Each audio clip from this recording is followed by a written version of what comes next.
Right now, you are the center of your own universe. Every sight, sound, and feeling exists because you are aware of it. And we've been told this awareness is generated right here, inside your head, that your brain creates your mind. But that story is incomplete.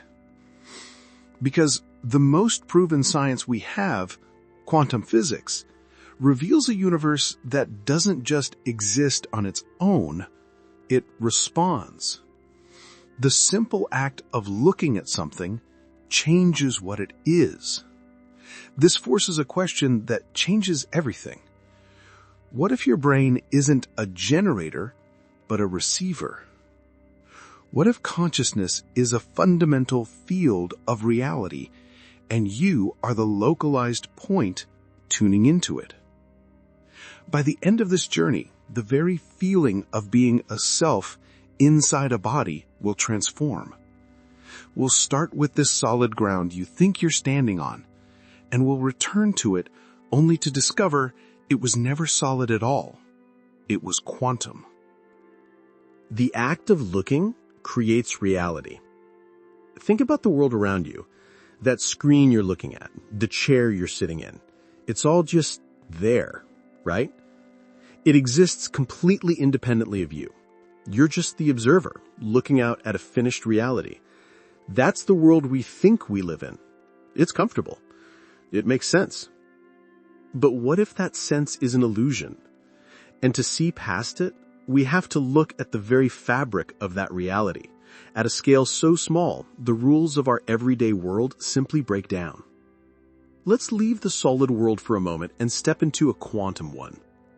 Imagine a still pool of water is the universe at the subatomic level. It's not a place of things, but a place of potential, a field of possibilities. Now, if you send a wave through two slits in a barrier, you get an interference pattern, ripples that merge and create a striped design. That's wave behavior. But here's where it gets weird. When you send a single tiny particle, like an electron, toward those two slits, something impossible occurs. If electrons were just little bullets, they'd pile up in two neat lines, but they don't. When no one is looking, when there's no detector, each individual particle seems to go through both slits at once, like a wave. It interferes with itself, and over time, it paints a beautiful striped pattern on the detector wall, a pattern that only waves can create. So is it a particle or a wave? The answer is the paradox. It's in a superposition. It's both, and it's neither. It's all possible paths at once. It's a cloud of potential, waiting to become something specific. But now we look. We place a detector at one of the slits to see which way the particle actually goes. The moment we do that, the instant we try to pin it down, to observe it, the cloud of potential vanishes. The particle stops being a wave. It chooses a single slit. It becomes a tiny, localized dot. The beautiful interference pattern is gone. This is the quantum measurement problem. And it's not just a theory. It's been confirmed in labs around the world time and again. This simple act of measurement, of observation, forces the particle to collapse from a wave of possibilities into a single definite thing. So let's be bold here. Let's state the paradox clearly. At the fundamental level, the universe does not exist in a fixed state. It exists as a shimmering probability wave, and it seems to require a conscious observer to bring it into concrete existence. This isn't just about physics anymore. This is a statement about relationship. The universe and the observer are entangled in a cosmic dance. You are not separate from the world you see. Your gaze, your awareness, is part of the equation. It's the catalyst that transforms possibility into reality. The solid world you trusted, it's an echo of a choice that was made when you looked, and that changes everything. You are not separate. So we've seen the impossible. The act of looking collapses reality from a wave of possibilities into a single solid thing. This forces a radical question. If observation connects us so deeply to a single particle, what connects particles to each other. This is where the quantum world gets even stranger, revealing a connection so profound it shook Einstein to his core. He called it spooky action at a distance. Today we call it quantum entanglement. Imagine you have a pair of magical quantum dice. You take these dice, you entangle them, and then you send one on a rocket to the farthest side of the galaxy. You roll the die you kept here on Earth. It lands on a 4. And at that exact same instant, without any signal, without any travel time, the die across the galaxy also lands on a 4. Every single time. This isn't science fiction. This is laboratory fact. When two particles become entangled, they lose their individual identities. They become a single, unified quantum system. Measuring one instantly sets the state of the other, no matter if they're a millimeter or a million light years apart. This is quantum non-locality, a connection that defies our everyday understanding of space and time. Now, you might be thinking, okay, that's weird for tiny particles, but that has nothing to do with me. But what if this quantum connectedness isn't confined to a vacuum chamber? What if it's happening right here in the living world? Consider the humble European robin.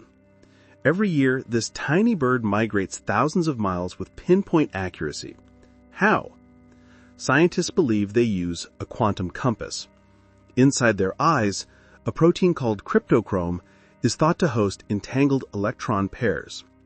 The Earth's magnetic field ever so slightly alters the quantum state of these pairs, and the bird literally sees the magnetic field as a visual pattern.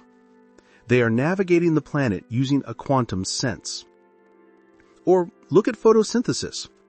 Plants achieve near-perfect efficiency in converting sunlight to energy. They can't afford to waste a single photon.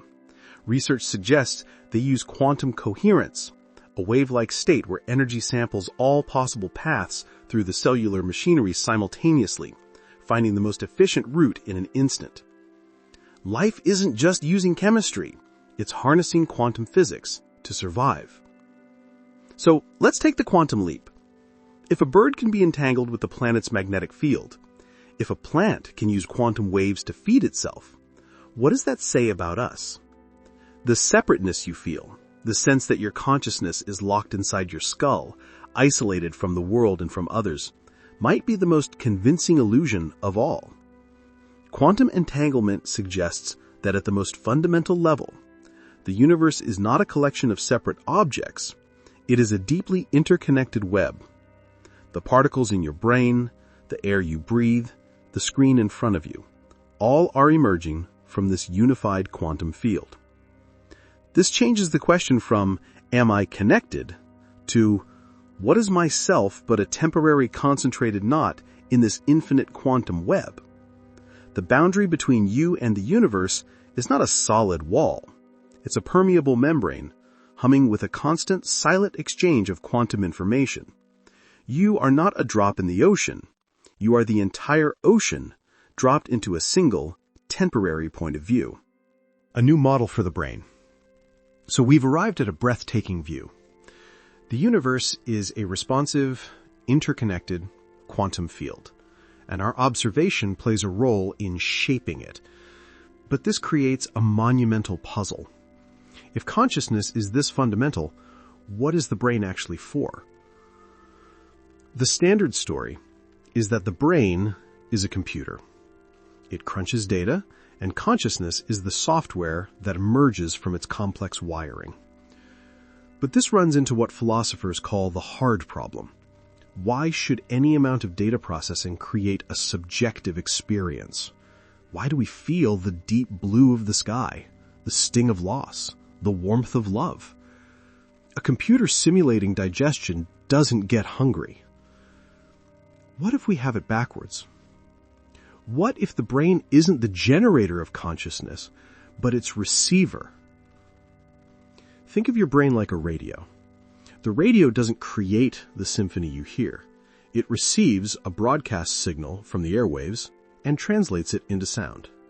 It tunes, filters, and decodes a transmission that exists all around it. Now imagine that consciousness itself is that broadcast, a fundamental field of the universe, just like the quantum fields we've been exploring. This isn't just a poetic metaphor.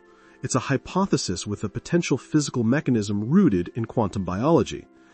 The leading theory, proposed by physicists like Sir Roger Penrose and anesthesiologist Stuart Hameroff, is called orchestrated objective reduction, or ORC-OR. It suggests that deep within your brain's neurons are structures called microtubules. These tiny protein scaffolds are so orderly that they could potentially protect quantum states, like superposition and entanglement, from the warm, wet chaos of the brain. In this view, these microtubules aren't creating consciousness. They are the antenna. They are orchestrating a quantum interaction with the universal field of consciousness. Your brain is a quantum receiver, constantly tuning into the signal of awareness. Anesthesia works not by shutting down a generator, but by scrambling the receiver's ability to tune into the signal, plunging the system into static. This elegantly solves the hard problem. The feeling of you isn't manufactured in your skull. It's the native quality of the universal field, filtered and localized through the intricate quantum biology of your brain. This is the ultimate collapse of the wave function, the non-local field of consciousness collapsing into your personal, individual point of view. This explains those moments that defy the computer brain model. A sudden intuition, a gut feeling that proves right, a mother's inexplicable knowing that her child is in danger miles away, the profound sense of unity in deep meditation. These aren't glitches. They are moments when the receiver tunes in more clearly, when the filter becomes less dense and we experience a more direct connection to the non-local quantum field. Your sense of self, your memories, your personality, that's the unique tuning of your receiver, shaped by a lifetime of experiences. But the signal itself, the light of awareness, that was here long before you were born, and it will remain long after your individual receiver stops functioning. You are not a ghost in the machine. You are the universe, tuning into itself. So we return to where we began, to that feeling, that undeniable sense that your consciousness is right here, inside you, a private world behind your eyes. We started with a simple story, that your brain generates your mind. But now, after this journey, that story carries its full collapsed meaning.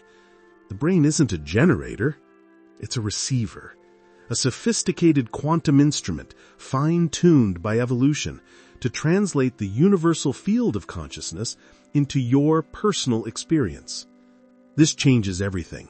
It means that sudden intuition, that deep sense of connection, that feeling of being part of something larger. These aren't illusions. They are moments when the signal comes in clear. You are not an isolated self. You are the universe, experiencing itself through you. So here is the question that only makes sense now.